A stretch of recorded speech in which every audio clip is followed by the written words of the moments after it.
Hi, ടെസീസ് വ്ളോഗിലേക്ക് എല്ലാവർക്കും സ്വാഗതം. ഞാൻ ഇന്ന് ഒരു സീ ഫുഡ് പ്ലാറ്റർ ഉണ്ടാക്കണേ. നമ്മളൊരു പാൻ അടപ്പത്ത് വെച്ചു. അതിലേക്ക് കുറച്ച് വെള്ളം നമ്മൾ ആദ്യം ഒഴിച്ചു കൊടുക്കണം. ചോള ഇട്ട് കൊടുക്കുക. ഒരു നുള്ളു സോൾട്ട്.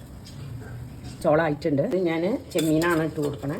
ഇപ്പം ഞാൻ ഞണ്ടിട്ട് നമ്മുടെ ഞണ്ടുമായി അത് ഞാൻ സ്കിഡ് ഇടാൻ പോവാണ്.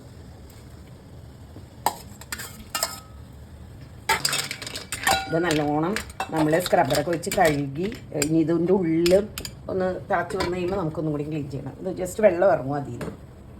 അപ്പോൾ നമ്മുടെ അതേ കല്ലുമ്മക്കായും ആയി കുറച്ച് ഒലിവ് ഓയിൽ ഒഴിച്ച് കൊടുക്കുകയാണ്. ബട്ടർ നല്ലോണം തിരിച്ച് വേണം.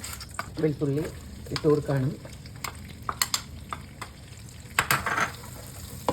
ഒരുവിധം നമ്മുടെ ഗാർലിക്ക് മൊരിഞ്ഞിട്ടുണ്ട്. പാപ്രിക്ക ഇട്ട് കൊടുക്കാം.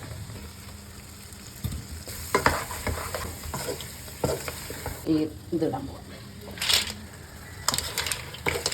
ചില്ലി ഫ്ലേക്സ്, കുറച്ച് ചില്ലി ഫ്ലേക്സ്, ഒരു നുള്ളു പെപ്പർ. ഞാൻ ഇതിലേക്ക് കുറച്ച് ഫ്രഷ് ക്രീം കൂടി ഒഴിച്ച് കൊടുക്കാം കേട്ടോ. ചീസ് വേണമെങ്കിൽ കുറച്ച് ഇടാം. അങ്ങനെ നമ്മുടെ സീ ഫുഡ് പ്ലാറ്റർ റെഡി ആയിട്ടുണ്ട്. എല്ലാവരും ഇതുപോലെ ഉണ്ടാക്കി നോക്കിയിട്ട് ഫീഡ്ബാക്ക് എൻ്റെ മെസ്സേജിൽ കൂടെ അറിയിക്കുക. എൻ്റെ വീഡിയോസ് എല്ലാവരും ഫോളോ ചെയ്യുക, ലൈക്ക് ചെയ്യുക. Thank you.